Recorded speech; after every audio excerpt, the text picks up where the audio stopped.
I can't actually remember the last time I've been this excited. GAN, the Apple of Rubik's Cubes, finally released their long-awaited 5x5. For those who got to preview it, it was just personal records for days. Timon Koloshinsky gets a 37-second European record average. Seung-hyuk Nam gets a 33-second Asian record single. But can it really be that good? Is it something just for the super fast guys, or would it still benefit mere mortals like me and you? Here we go, Tingman fam, for the very first time.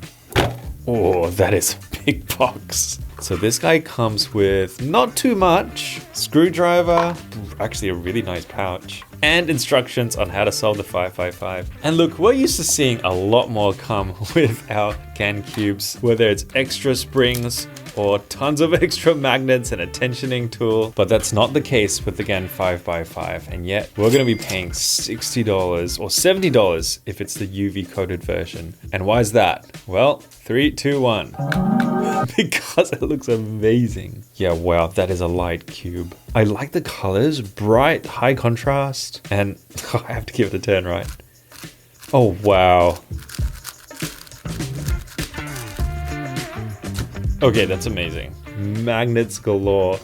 And check this out, they're all different colors as well. I am not entirely sure why the different colors, but I am here for it. That is so cool. I actually really miss the days when GAN used to display their magnets like this. This is the 14M, and you can't see the magnets. You know they're there, you can feel them, but they're not visible. And check out the evolution of the GAN cube. Can we see? Oh, that's right. So this is version 1 of the GAN 25M. I think this is like a, oh man, nostalgia. I believe this is like a 356M. And this guy, look at this.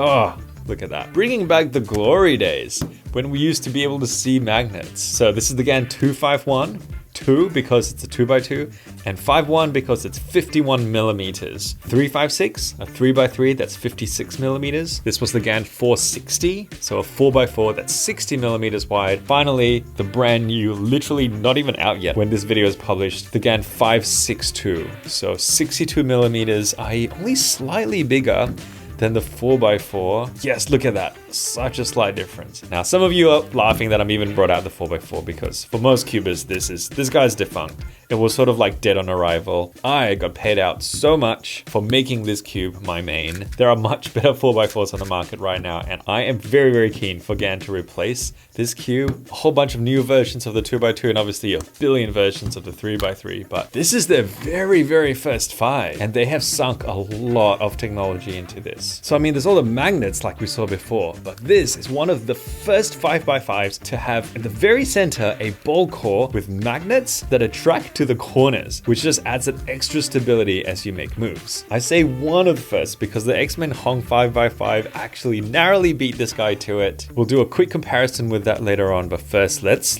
get into this puzzle. Oh man, I can't even describe the feeling of this. Now, I asked you guys for some questions about this cube today, and Jacob E. Ford asked, amongst other things, if you could describe it in 3 words, what would it be? It's light, it's stable, and it's smooth.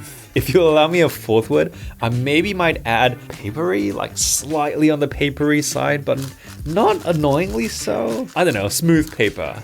Does that work? You've been hit by a smooth paper. Yeah, sorry. PG14 asks, what's the customization like? And the answer, not much. I mean, given the size of the centers, there's really not a lot you can put in there, you know, maglev or like different kind of cool tensionings and stuff. It's just too small. You also can't adjust the magnets or replace them with anything. There's no little levers or little bits that you can turn to make it weaker or stronger. CuriousNic's question, is this a PB/PR breaker? Well, I guess that's only one way to find out. Although, I mean, the odds of me getting a PB on my very first solve with this is low, but you gotta try, right? 144 for my first solve. I don't mind that. Okay, I need to get these thoughts out before I forget them. The reduction phase of the solve was incredible. Building centers was amazing. It was really quite nice. And edges, oh my goodness. I don't think I've ever been able to edge flip that quickly on a like big cube before. I feel like I can just spam it and I'm not worried about something locking or something popping. It's a really, really nice cube for spamming edge flips. It's really very, very nice. But 3x3 phase, yeah, Look, it's meant to have much stronger magnets between the inner layers than the outer layers, so you should be able to do outer turns much quicker, which makes the 3x3 solving phase a lot nicer, but it kept, I don't know, catching? Like I'd do D moves quickly and then this would happen. And maybe it's my finger not being like accurate, accidentally turning like a couple of layers at once, but I don't know. I just couldn't spam it as fast as I normally do with the 5x5s that I've used before this. I mean, Yoxi Cubing asks, will I use it in my next competition? And I mean, yeah, the answer has to be yes, right? Like I have to give it a go. I really want to see how this performs under pressure. Dude, I don't know how to feel about this cube. I mean, Thomas Juswadi asks, should I buy it if I already have another OK 5x5, the Use Little Magic M? If you're really happy with the cube that you have, then I don't really see a reason to replace it, but I think you would find this to be like light years ahead of the one that you have. Whoa, look at that. My first lockup. Having said that, at the speed at which I'm turning, most other 5x5s would have had so many lockups by now, and that's my very first one. Like, look, I can literally just spam this thing and it just behaves so well. It's actually crazy. Potential. That's what this guy has. So much potential. If you loop this guy right and tighten this, well, actually, I reckon if you tighten it right, just do a little bit. Yo, that's actually instantly so much nicer. Yeah, that's what I mean. It's got so much potential. And I haven't put a drop of lube into this. I would do something that would just like slow it down a little bit. That would just like calm it. My feeling's the same, making centers, making edges, really confident. Something about getting to the 3x3 stage, even the last 4 edges, sort of just like, I feel like I can't trust the cube if I just like go too fast. But I do like this question by Clement Favreau. How does it compare to the Hong? Does it justify the price difference? So we are looking at a pretty decent price difference here between the GAN 562, that still feels so weird to say, and the X-Men Hong 5x5, which only just came out earlier this year, but already is a lot of people's mains. Man, I wish I had the UV version of the GAN that I could compare it to, so it'll be a little bit more apples to apples. But the first obvious difference is the size. So the 562 is, I believe, 1mm bigger than the X-Men Hong. Internally, they both have their ball core with core magnets and all that stuff. You can't see the magnets on this, so I guess it's not as pretty. But the Hong is naturally a tighter cube. You can loosen it a little bit and you can speed it up, but I feel like the sweet spot for me is somewhere in between the two. This guy needs to be sped up a bit, and this guy needs to be maybe perhaps slowed down a little bit, just made a little bit more tight. But I mean, just looking at the gaps between the pieces, GAN is obviously favoring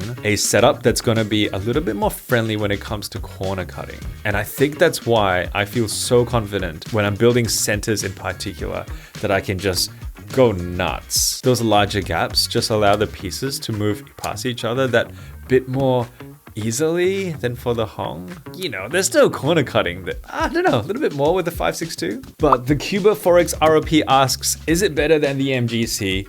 And I mean, it's not just the MGC. Sorry, it's a little bit messed up. This is what it looked like when I finished my last 5x5 blind solve. Because I mean, you've got the MGC, but you also have the Volk 5. For those of you who still rock this OG cube like I do, this is still basically my main that I've used in so many comps. But also the Diane Neja 5M. Man, 5x5 is actually very satisfying to see on screen. But that video is up right now on my Patreon. Not only do you get to be part of a special community of cubers, but your partnership allows me to make more of these videos on my channel. And I get to make more deep dive type videos, stuff that wouldn't go on my main channel. But I mean, if you're still watching, you'd probably find that pretty helpful. So patreon.com/tingman, link in the description below. Thank you, GAN, for sending me this cube. I cannot wait to use it in a competition, and I guess we'll soon find out how good it really is. Okay, bye.